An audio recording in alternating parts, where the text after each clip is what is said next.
Good evening, ladies and gentlemen. It is a great pleasure to welcome you to this year's distinguished Christmas lecture at the Hammersmith and White City campus of Imperial College London.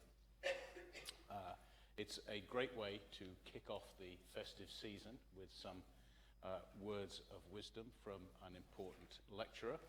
And this series of lectures does just that.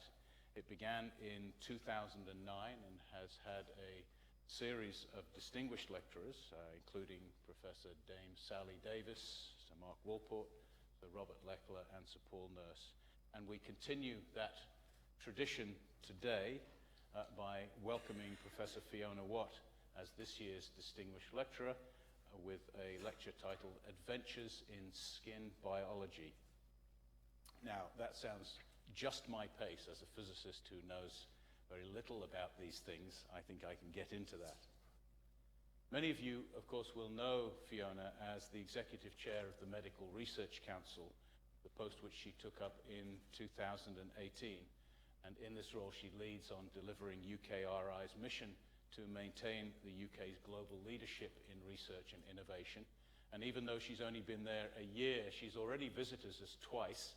Once for the groundbreaking for the London Medical Sciences Institute, and the other to visit our White City campus to look at our innovation activities.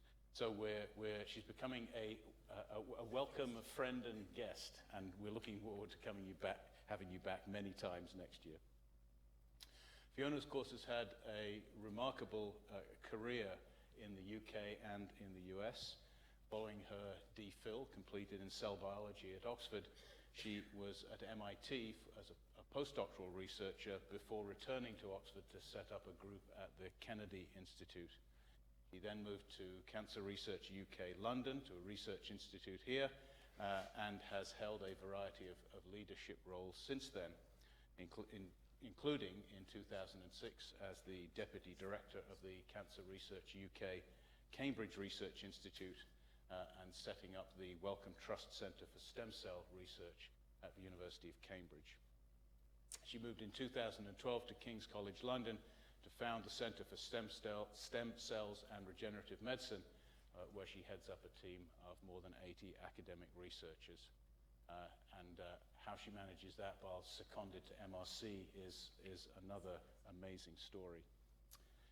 She has received many honours and accolades throughout her career, including as a Fellow of the Royal Society and a Fellow of the Academy of Medical Sciences, as well as being a Foreign Associate of the National Academy of Sciences in the US. So it's a great pleasure to welcome you, Fiona, and we look forward to your lecture.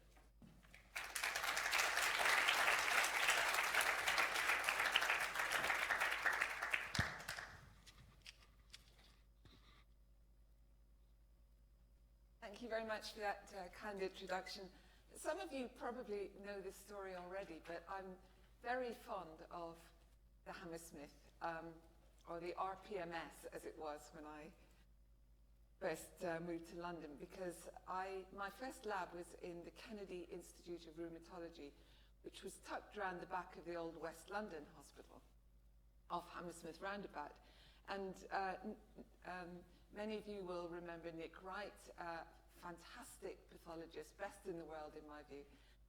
And he was interested in what I was doing, and he called me up and he said, come to the Hammersmith and we'll meet. And I just assumed that the Hammersmith was around the corner from Hammersmith Broadway. Little did I know. Anyway, over the years, the campus has got smarter and smarter, so that's really good. And it's always really nice to be here. Anyway, so without further ado, I'm going to tell you actually about the most recent work that's going on in my lab. A lot of it isn't published yet, but I wanted to show how it's anchored in problems that we've been interested in for a very long time. So to start off, this is a histological section of human skin, and it shows that the skin is made up of two main layers. The outer layer is called the epidermis. It's an epithelium, and that is separated from the underlying connective tissue, the dermis, by a basement membrane. And this is a very, very simple tissue, as you can see. But these outermost cells in the epidermis are dead cells. They don't have a nucleus.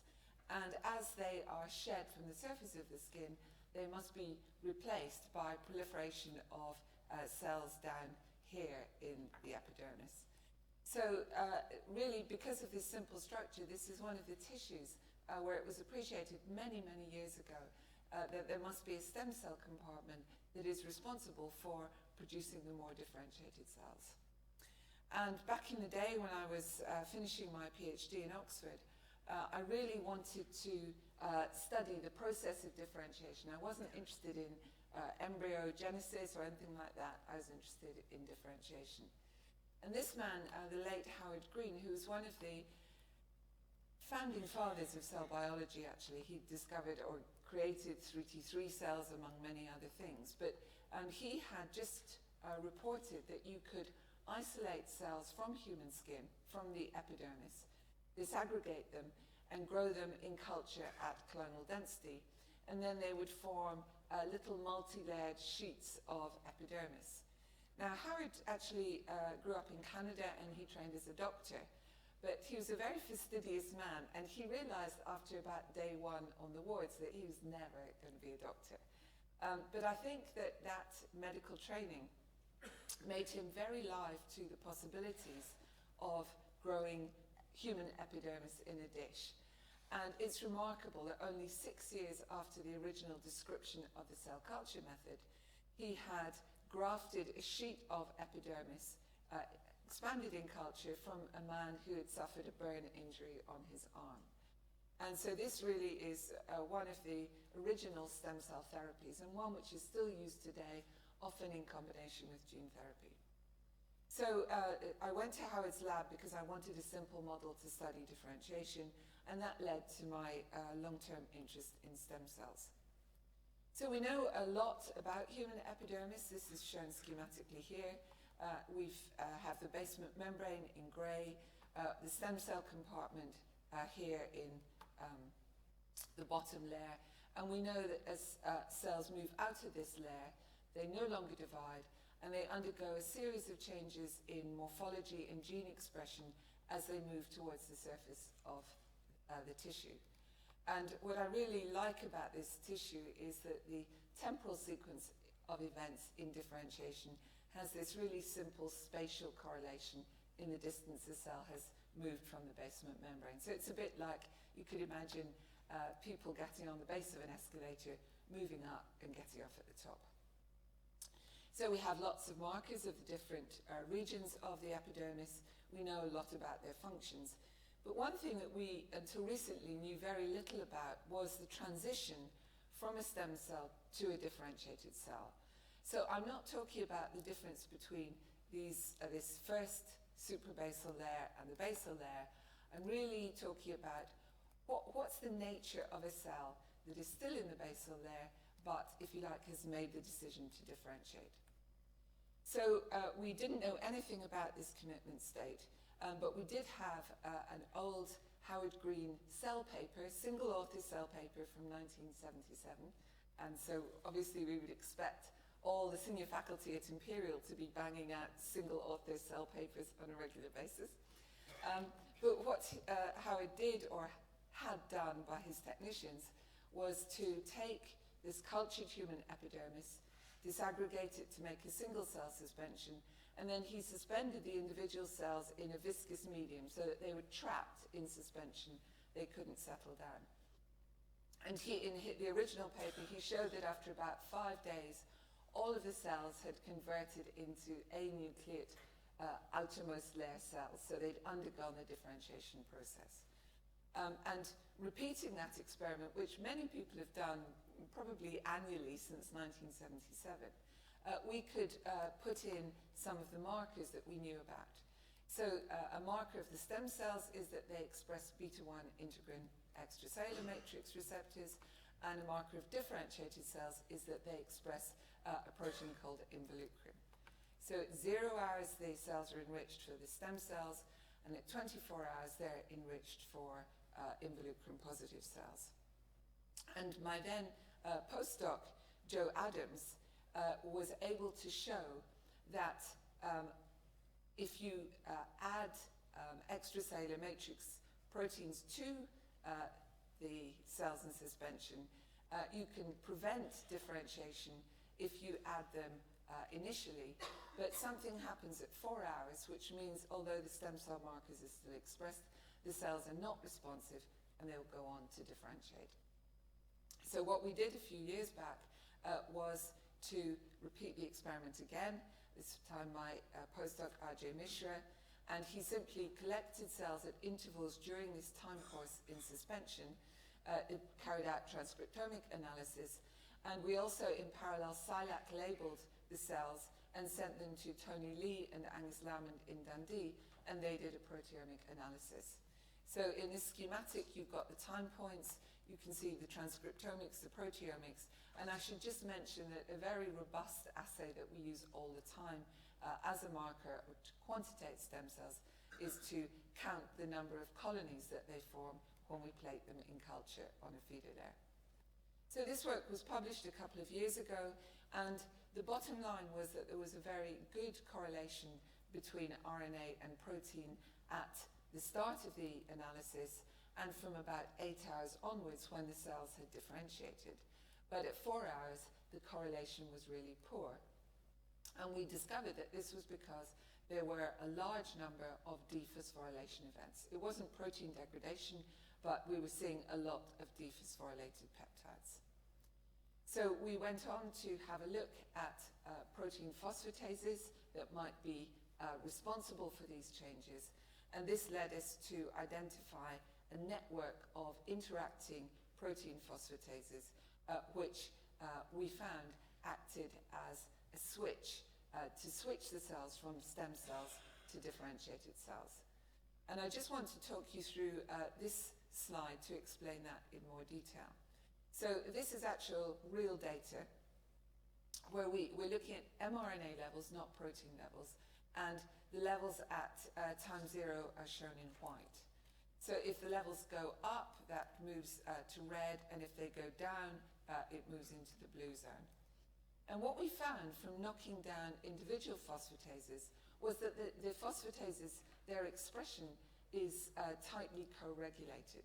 So that if you knock down expression of one phosphatase, it has an effect on expression of the others.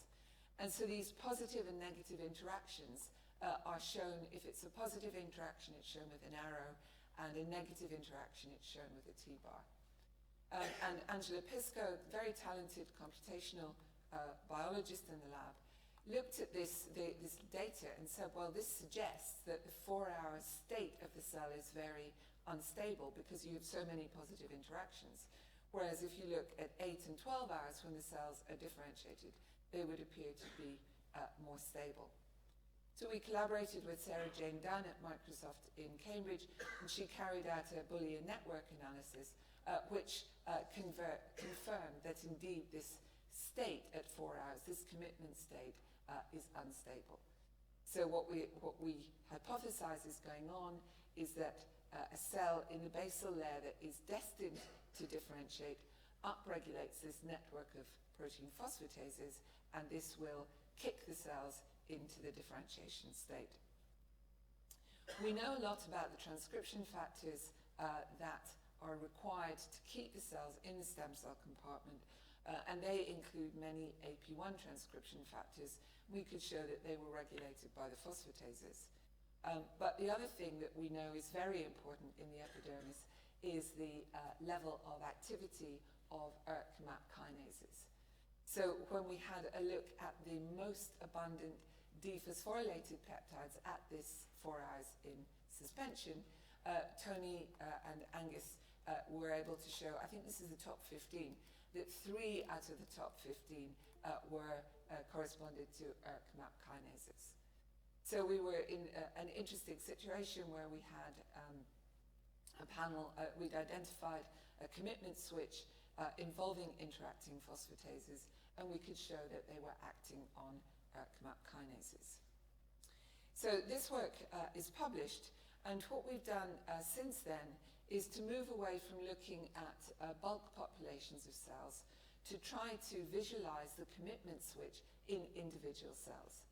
And to do that, we've introduced a fret sensor into the cells. And this is a sensor which was developed in Michiyuki Matsuda's lab in Japan. And Toru here at Tsuka, in my lab, who's done all of the work, did his PhD with Matsuda. So we knew that we had a lot of fret expertise coming into the lab. So this fret sensor is shown schematically here. We read ERK activity out according to the color of the cells, and this has a nuclear localization signal, which makes it really convenient because we can read ERK activity in the nucleus, and as you'll see, we can read differentiation markers in the cytoplasm. So to start off, Toru simply introduced the ERK sensor into cultures of keratinocytes and monitored individual colonies of cells as they grew and differentiated over a number of days. And what he did in this initial analysis was to plot the mean level of ERK activity as a function of cell size. And we know in our experimental model that the stem cells are smaller than the differentiated cells. So when we saw this decline in mean ERK activity, that was what we were expecting.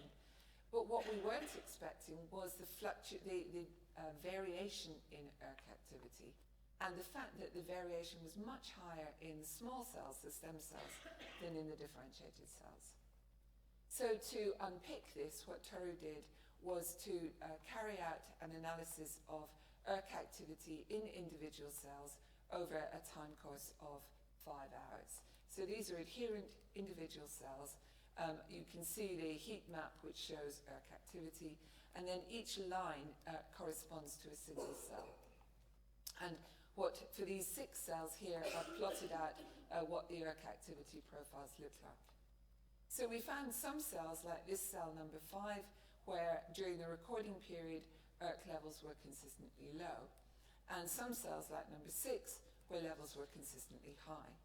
But we also saw a lot of cells in which there was fluctuation in ERK activity.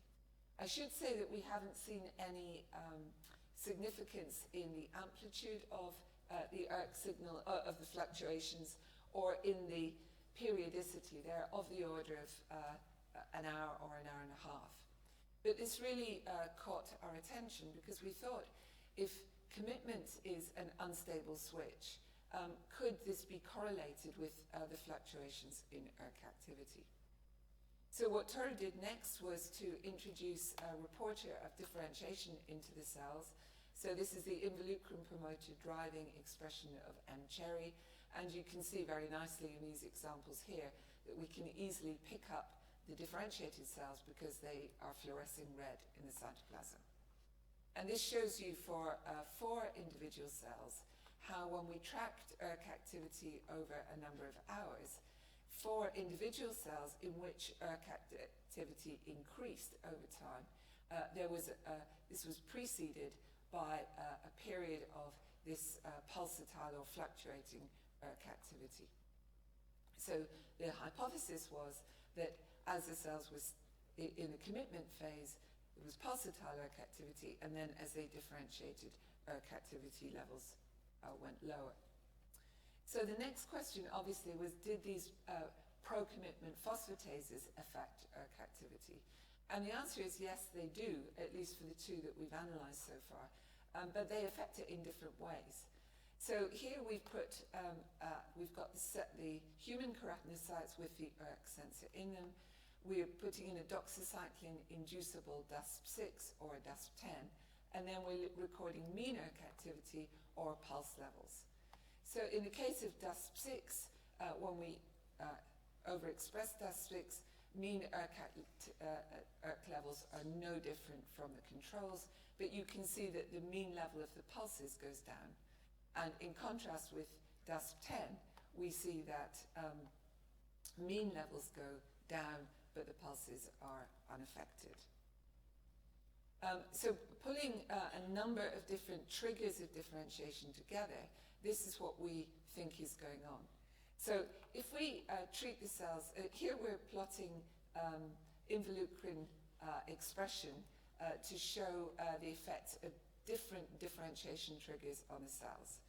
So if we treat the cells with a MEK1 inhibitor, the cells differentiate, and they do that without going through this pulsatile phase. But with the other treatments like TPA, which is a 4-ball ester, or a high level of EGF, the transition in terms of differentiation correlates with this pulsing phase. So we feel pretty confident that we have this unstable transition between a stem cell and a differentiated cell. Now, of course, all of the experiments that I've described were carried out in culture, and we wanted to know if we could see pulsatile activity in vivo. So for that, Toru has an ERK fret sensor mouse, and we can analyze ERK activity in individual cells, either by anesthetizing the mouse and laying its ear on the microscope slide, or in a rather difficult contraption, we can capture the tail. And these mice have been crossed with a mouse which expresses a reporter of involucrin. So we can look at pulse levels of ERK and involucrin expression. And interestingly enough, the stem cell compartment is organized in a different way in the ear and the tail. So what we've seen in the ear is that we have higher pulses in the basal cells, so the stem cells, than in the differentiated cells. So that is completely consistent with what we saw in vitro. And in the tail, there are regions where the differentiated cells are present in the basal layer. So here we're only looking at basal cells, and we're looking at pulse levels versus the differentiation marker. And we can see, as we would have expected, more pulses in the the undifferentiated cells than the differentiated cells. So I'm going to wrap up together everything that I've told you so far. I told you how we wanted to analyze this transition from a stem cell to a differentiated cell. We identified a network of protein phosphatases that we believe regulate exit from the stem cell compartment, and these impact on ERK signaling, and we believe this transition is characterized by pulses of ERK activity. And we see this both in a mouse and in cultured human cells. So at various points in a research career, there are big changes that take place in the way people do experiments or techniques that are available. And I was really delighted back, it's 3 years ago now, to be invited to a kickoff meeting at the Wellcome Trust for a global project called the Human Cell Atlas. And this is led by Sarah Teichmann at the Sanger Institute and Aviv Regev at the Broad Institute. And it was really designed to capitalize on the amazing new single-cell RNA-seq experiment, the technologies that are available. And this was a moving day for me, because my first single-cell RNA-seq experiment was published in 2006, and we could only distinguish cells that genes that differed in expression by 7-fold, and I think we had 9 stem cells. But nevertheless, we got good data from that, and standing up in front of the might of the Broad and the Sanger and showing my 6 or 7 cells was quite fun. Anyway, this is a very important initiative for anybody who works with models to try to understand cell disease or physiology, because I think it makes us be more honest about the validity of the models that we work with. So the Atlas is designed just to map every single cell in the human body. The idea is that it will give new insights into physiology and disease. And I think also very exciting, this Atlas is driving new approaches to integrating different types of data, for example, imaging data and attack-seq data. And there is a strong ethos of collaboration and data sharing.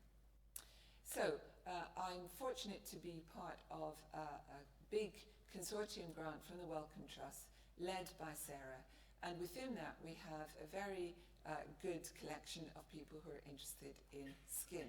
And I must pay tribute to Maz Hanifa, who is in Newcastle, who has really pushed this to the level where the number of cells, she had 90,000 cells a few months ago, but we're well over 100,000. And so at King's, the team is led by Magnus Lynch, and we have really great scientists collaborating in it. So, of course, what we wanted to know is whether the markers of stem cells that we had found in vitro by culturing human cells had any relevance at all to what is happening when you take cells directly out of the epidermis. And this is initial data, it's unpublished, but I'll show you the direction of travel for this. So Victor and Chanoise in my lab were able to extract from the giant data set the clusters of cells that correspond to human keratinocytes, not in the hair follicle or sweat glands, but just in the interfollicular epidermis. It was very good that we had data from 3 separate donors of skin, and you see pretty good matching of those. And then using known markers, Victor and Chanoise were able to come up with a predictive map of what the cells are like. So the way the cells were isolated, we had very few cells in the uppermost differentiated layers, but we could identify potentially 4 distinct subsets of basal cells, including proliferating cells. We could distinguish different differentiated cells, some immune cells, and the cells that we were particularly interested in, we thought potentially represented a transition from a stem cell to a differentiated cell. So I'll just show you some of the violin plots that they demonstrated, that they generated. So keratin 14 and keratin 5 are markers of the basal layer, whereas keratin 1 and keratin 10 are markers of differentiated cells. So they're in the right place. But what got us really excited were these putative transition cells, because sure enough, we were able to pick up our protein phosphatases in there. And that has given us much more confidence and ability to push forward the analysis of this transition state. In terms of the single cell gene expression profiling, if you open Nature or Science at the moment, you will see lots and lots of big RNA-seq papers. And in a sense, it's a bit like the Wild West. But I think the most important thing to do is to learn how to use the data that other people have generated. And so there is really a need to be able to integrate different data sets, reuse the data and share it more effectively, and smooth out or be able to deal with batch-to-batch and lab-to-lab variation. And just as one example of an approach to doing this, I was very fortunate to co-supervise Arsham, a PhD student at the Crick, with Nick Luscombe. And what Arsham has developed is a machine learning approach to try to do the data integration. So the analysis I'm going to show you is based actually on 3 different data sets for mouse epidermis. So the Use et al. Data is from Maria Kasper, the Yang data set is from Elaine Fuchs, and Arsham's data is from our lab. And if you plot these initially, you'll see New York, Karolinska, London cluster perfectly, so in separate sets. But using machine learning, it's possible to bring these together. And what was very exciting was that the computational approach was able to predict within the data sets that there was a transition from a cell state A to a cell state B.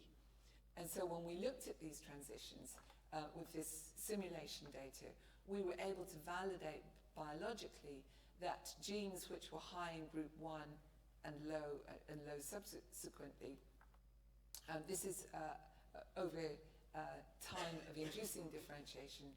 So the stem cell markers tended to go down. We had groups of genes which included differentiation markers that went up. And then we had this intriguing group of genes which peaked partway through the differentiation process, and sure enough, within that we were able to pick up the protein phosphatases.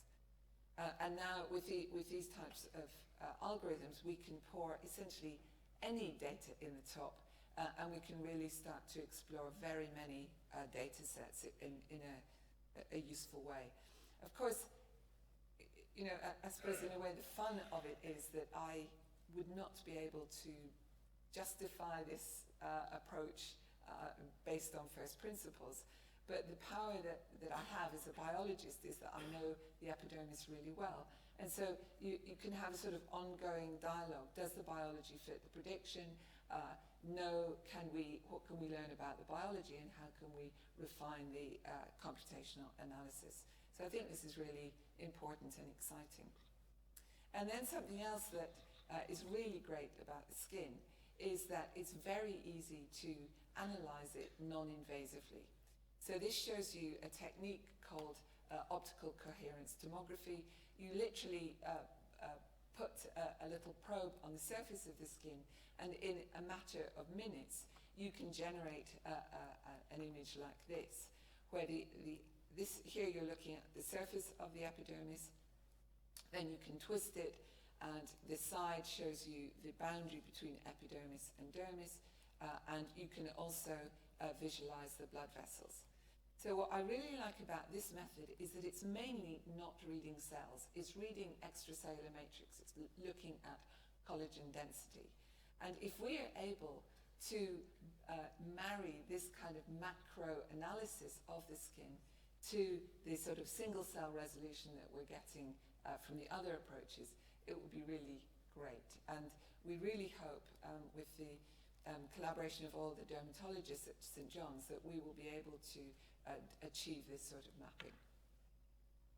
So to summarize what I've said in this part of my talk, the Human Cell Atlas is a project working on across all tissues, but the skin is really well represented, and we're not only able to share data within our collaboration in the UK, but really across the world.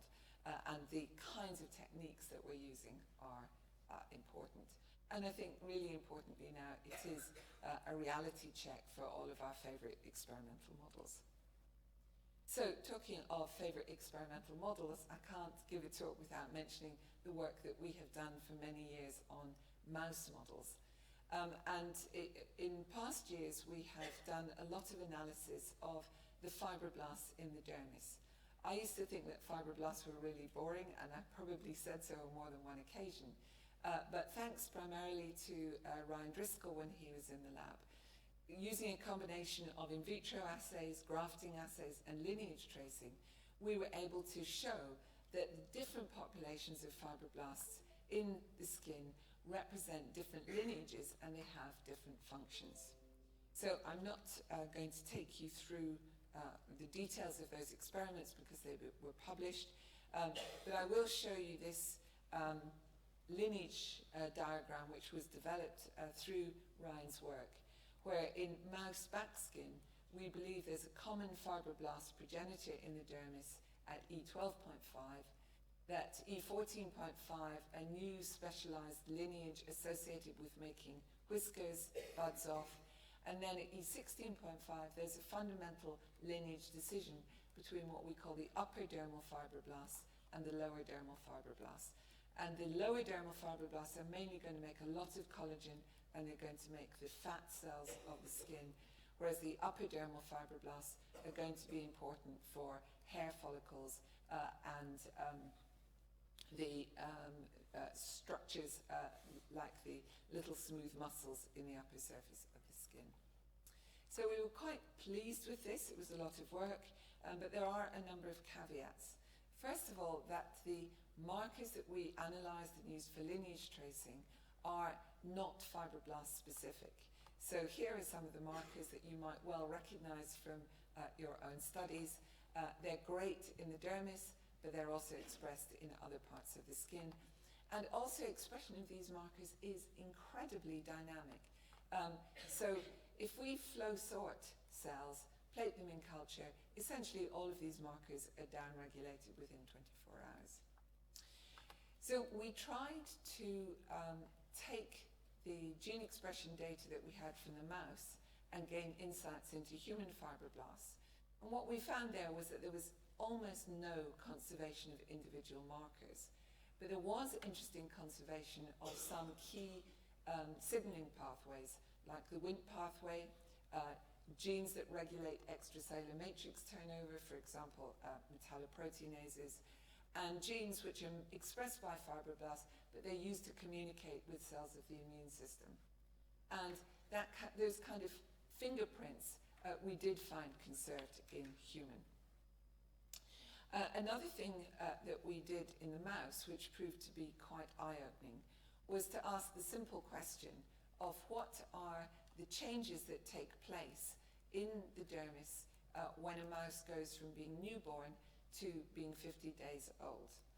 This project was led by Angela Pisco, who's a computational biologist, and she said, well, the difference between this mouse and this mouse is actually this mouse is a lot bigger. And she said, when we can model the dermis, we'll just call it a cylinder between the front paws and the rear paws. We'll forget about all the gunk in the middle, heart, skeleton and stuff, and we'll work out dermal volume from that. And so we were able to show that the dermal volume increases 13-fold between P2 and P50. But amazingly, the number of fibroblasts hardly increases at all. And what we see is if we plot proliferating cells, for example, here, there's almost no proliferation of fibroblasts after about P10.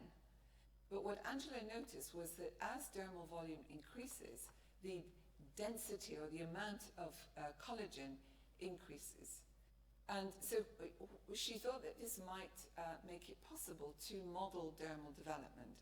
And she did this with some, quote, simple maths. The only thing I can tell you about this is that QF is a quiescent, so a non-dividing fibroblast, PF is proliferating, and ECM is making extracellular matrix. And with these simple parameters, she was able to perfectly model the change after fertilization from proliferating fibroblasts to deposition of extracellular matrix. And this has been really an eye-opener for us because we no longer think that fibroblasts are actively proliferating in the skin. We believe that they're probably as long-lived as the chondrocytes in cartilage. And I think that makes us think very differently about the significance of the fibroblasts. So this summarizes the work that we've done on the mouse. We identified different functional lineages. I didn't show you the data, but we showed that the lower dermal cells are the ones that come in initially to heal a wound, whereas the upper fibroblasts are important for maintaining the epidermis. So carrying out single-cell analysis of human fibroblasts, and this is actually predates our collaboration with Muzz, so we've only got about 300 fibroblasts mapped here. But we were able to show that there are multiple populations. Again, good agreement with other labs elsewhere in the world. I told you that we see these different conservation of fingerprints, if you like, between mouse and human rather than markers. And using the markers that we had obtained, we could show that the functional properties of the different fibroblasts are preserved in culture. So this is a little assay that we do quite often where we take all of the cells out of the dermis, we then repopulate it with fibroblasts of interest and look at the ability of fibroblasts to support epidermal growth in culture. And you can see here an example of a population of fibroblasts that are very good at maintaining the epidermis and another population that are less good. So what we're doing in the lab now is really thinking very carefully about whether we could do better types of treatment for different kinds of scars, making use of the need, I believe, to graft cells that are from the original patient, because if the fibroblasts are living for years in the skin, then one or other of the different pathways of the immune system are likely to get them. What we have done is selective expansion of flow-sorted cells, and our plan now is to inject much smaller numbers of cells than people have done previously, because we know that the density of the cells is really low in adult skin. So in the last little part of my talk, I want to change to another project that we've been working on, and this is one which is also very dear to my heart, but we haven't been working on it for long.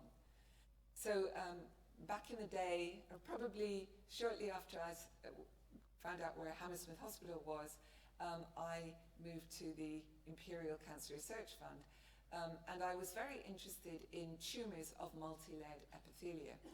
But at that time, none of the dermatologists would give me any tumours that they had access to, but the dentists at the Eastman Hospital were very helpful and gave me lots of oral tumours. So over the years, we've done mouse models of skin cancer and human models of oral cancer, and I wanted to try to bring these things together.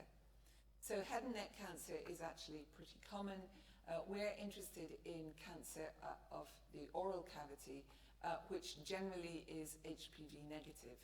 And for that type of cancer, the survival rate is only about 40 to 50%, and it hasn't really changed much over the decades, nor have the risk factors, which are generally tobacco and alcohol for HPV negative tumours.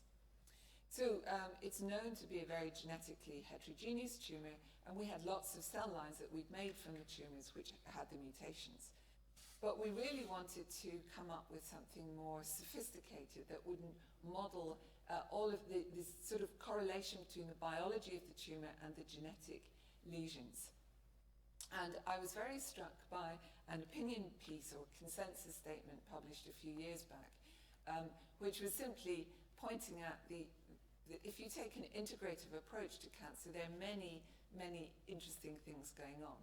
So we've got the mutations which are acquired in the tumour, the Darwinian selection for or against particular clones of cells, changes in time, and also the what they call the ecology of the tumour, so the bystander cells and what they're doing.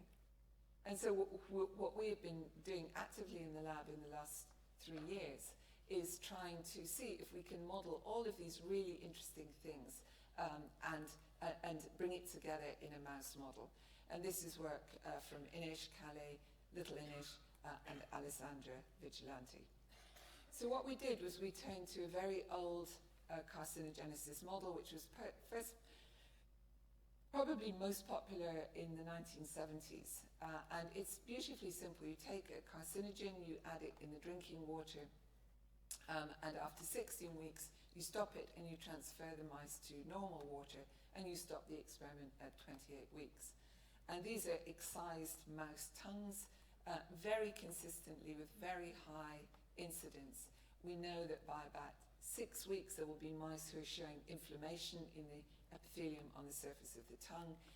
They will progress to these white lesions, which look like the oral leukoplakias in human.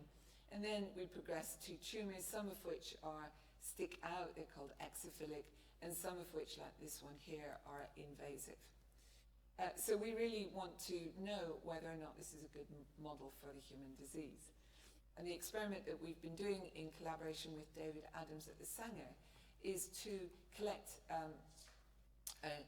samples from mice at different stages during this protocol, look at the histology, look at and isolate, dissect from the tumours the DNA, and Dave's group have done the analysis of the mutations, comparing it with control DNA from the same mice. We've also, and I won't take you through all of this, we've got lots and lots of parameters about the histology, looking, for example, at immune infiltrate, proliferative status, and so on. And we're really at the point of trying to synthesize the different data sets. So unsurprisingly, if you grade tumours from 1 being most mild to 6 being most invasive, we see a significant increase in overall mutational burden. When Alessandra has taken the mutations that we find in the most severe lesions and mapped them onto the cosmic database of human mutations, we're really pleased to see that several tobacco signatures come up. So, in other words, mutations linked to tobacco use in humans. And we're also able to find all our favorite mutations, FAT1, which is a ginormous cadherin, P53, which you ought to find because it's common in the disease, Notch1, and so on. And so what we're doing now is to see whether we can correlate the combinations of mutations that we've got with the biology of the tumors. And I'll just show you some of the examples that we're seeing. So if we look at the overall number of CD45 positive cells in the tumors, there isn't really a significant difference with tumor grade, nor with proliferation. But actually, if you look at different parameters associated with specific mutations, you do start to see effects. And here's an example here with Notch1, where it correlates with increased immune infiltrate. So what we're doing at the moment is to go back and see whether or not it's true that the tumors with mutated Notch have a bigger immune infiltrate. And this just shows you a couple of examples where it would appear that the answer is yes. So we have got this as an ongoing project. Because we have access to the human tumors, we do sequencing the human tumors to see if the biology pans out as well. And we're also, in collaboration with Trevor Graham, doing computational modeling of the dynamics of the tumors. And this suggests initially, we need to do more work, that it might be that high genetic heterogeneity in the early tumors indicates tumors that are more likely to progress. And that could be really useful for the human disease. So with that, I'm going to end. I've tried to acknowledge the people who've carried out the work as I've gone along, but they're an amazing bunch. Here they're posing politely for the Christmas party, but I'd like to thank you for listening, and I'd be happy to take questions.